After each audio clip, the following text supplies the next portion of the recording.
Hello, Michael Tellinger here. And today in this episode, however long it may be or end up being, we're going to talk about Torus stones. The incredibly mysterious Torus stones, their origins, when they were first spoken about or depicted in rock art and so forth, and when they last were used and seen being used by Western explorers and being used by African tribes and Bushmen and Khoisan and so forth, and how the establishment, our archaeological societies, our historical departments see and explain the Torus stones. Because if you've been following my work and my research, by now you should be aware that, or you will be aware, that the Torus stones are most likely some of the most important, eye-opening examples of ancient advanced technology. And, we would think about ancient technology in our perspective of what we see technology look like today. And unfortunately, that's our biggest mistake, because we see technology as often, shiny metal, intricate circuit boards, intricate machinery. It's because we haven't been taught the fundamental principles of energy, toroidal fields, how energy is created through sound, resonance, vibration, frequency, how electricity is created, not necessarily energy, but how energy manifests and physical form manifests. And everything starts with toroidal fields, Torus stones. So, what are Torus stones? I'm talking to you from the Stone Circle Museum. I have not spoken or done anything in the Stone Circle Museum for quite a while, because I've been busy with One Small Town. We're under a lot of exciting pressure because of our latest discoveries. So I've been doing very little in the field of ancient civilizations and museum. I come in here every now and then. Every now and then I take a small group on a tour of the museum, and that's pretty much it. So I haven't done any expose or discussions about the incredible tools and artifacts on display and all the unique tools and artifacts on display. There is no other museum like this. So I'm very happy to do the introduction about Torus stones from here. And then I'll move it back to my office and we'll continue there. But first of all, I have about 33 or so Torus stones here on display. I've got another 2 at home and another one at a lab in Nelspruit that we did some research on. And so what is that? About 36 Torus stones. Torus stones. Torus, that's the word that is used. Toroidal fields, Torus. It's not Taurus, as in the bull. Torus, Torus, Torus, which is like a donut shape, right? So if you're new to this, when I say Torus, I mean a donut-shaped stone. Now let me turn the camera around and talk you through it. So here's my display of Torus stones on the table for people that come in.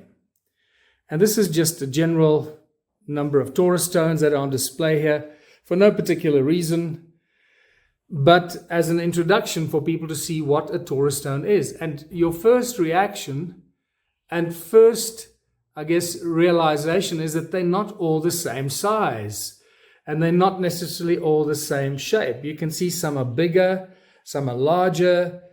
And when you see something like this is not because the Torus stone was used as a grinding stone. You can see somebody ground it down. That was not its original purpose. But over the thousands and hundreds of thousands of years that these Torus stones have been around, so many of them have been used and abused and utilized for all kinds of things. As weights, well, the number one example of that is the weights for digging sticks. Because our archaeological and historical societies all refer to these as weights for digging sticks. And yet they still say they are the most mysterious objects in South African history and African history. So we can see that they're all different shapes and sizes. Some of them have been abused, and you can see some of them are really badly scarred. They've half broken, like this one. You can see it's got like stuff chipped away. Half of it is chipped away. There's small ones. This is a much smaller one, much smaller Torus stone. And again, you can see that they've been used and abused because the one side is a lot thinner than the other side. The good quality original Torus stones are reasonably well balanced, and you can see that originally they were created as symmetrical as they could be, I guess. But so these are just the Torus stones on display on the main table as you come into my museum. But I have a bunch of more here. Here we have more Torus stones. In fact, you see the one here sticking out, or the paper sticking out, that was recently discovered by a tourist group that came here. And they went out, they found the Torus stone, and the note here tells me where it was found, by whom it was found, and they brought it to the museum, which is really fantastic. I really, really appreciate that. What is a terrible thing that happens is if people go on tours or they go to these ancient sites and they find some artifact that is highly significant, and then they take that artifact home. They pick it up and they take it home. Now, I don't mind people picking up artifacts and taking them home, because if you're in the middle of nowhere, that's fine. But if it's something significant, I would also always suggest is contact me or contact any other museum, especially museums who will appreciate that artifact.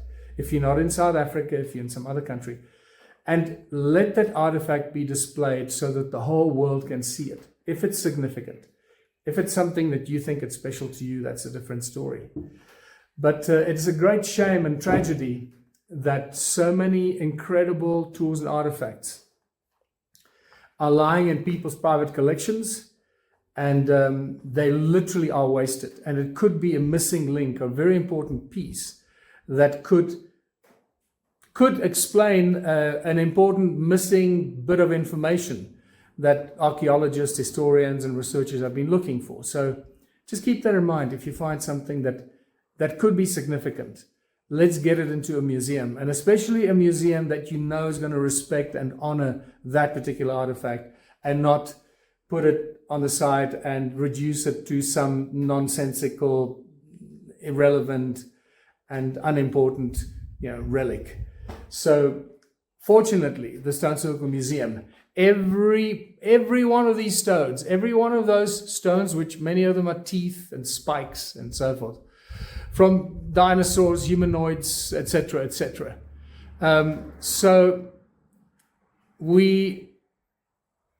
I remember exactly where each one of those is coming from, where each one of those came from, where it was picked up, why it was picked up. And let me show you one that we just picked up this weekend, is this one here. This is a beauty. I was taking out my friend Wendy Oldfield. She came to visit us, South African musician, superb musician that we used to play gigs in the 80s here in South Africa. And Wendy has remained a musician, and she still plays and is incredible. If you don't know Wendy Oldfield, please find her on YouTube or wherever you might find her and listen to her music. It is unbelievable. Truly a South African musical pioneer. Anyway, Wendy picked up this stone. She just was automatically drawn to it. And you can see this is clearly a very, very obvious fossil. It's a tooth or a spike of some sort. So very excited to be able to display Wendy Oldfield's tooth in the display at Stone Circle Museum. And there it is, right next to the big one, the real tooth. That tooth you'll see in some other videos, that's a tooth of about an 80-meter giant, an incisor tooth. Anyway, let's come back to the Torus stones. You'll see down at the bottom there, I have more Torus stones that are lying there. And to come back to these stones behind me, before I finish in the museum and continue this in my office, the one on the pedestal there, that is the stone that crashed the TSA security system in Doha in 2013. This one here. Now, this one here is actually not the original stone. This is a replica of the original Torus stone, which I have at my house, which I will share with you when I continue this from my office. But the replicas are so incredible. They were done so well by our friend Sally here in South Africa, who's an incredible artist. She made replicas of the Torus stones, and we have sold a few of those replicas, and that's how we help to continue to raise some funding for the museum. And so the replicas on display, I will share with you from my home office the real Torus stone that crashed the TSA security system. So let's just recap what I was talking about here. Torus, the word Torus, donut-shaped stone, and toroidal fields are the primordial shapes of everything in creation, whether it's seen or unseen, starting with sound, frequency, resonance, all manifests in toroidal fields. And toroidal fields are inextricably connected to vortex fields, the energy that flows into the torus from the one side and into the torus from the other side. And they spin clockwise from the one side and clockwise on the other side. So when you look at a torus energy torus field, or a toroidal energetic field, magnetic field, and that's, by the way, that's how magnetic fields are formed. They are perfectly balanced. Toroidal fields is a perfectly balanced magnetic field. They spin clockwise and clockwise from the other side, the opposite side. So if you see it from one direction, it would seem that the one side spins clockwise and the other side spins anti-clockwise. And that's where many mistakes have been made by physicists and those that observe what they refer to as subatomic particles and subatomic quantum mechanics and quantum particles, when they misinterpret them as having a positive and a negative spin. But we'll go into more detail about that a little bit later. So I wanted to start this talk and this discussion about Torus stones in the museum, so you get a feel for it. You know that they're on display, they're real. It's not just a figment of my imagination.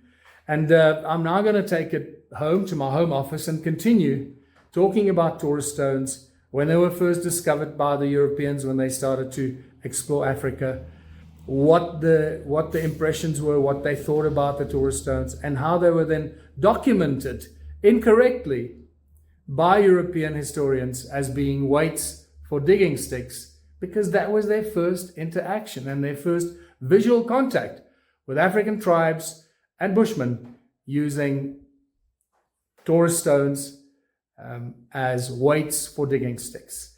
And I think I'll leave it on that note and pick up at my office and continue this conversation and the expose about the incredibly important and powerful Torus stones, the most underrated and underestimated ancient advanced technology that you'll probably ever find.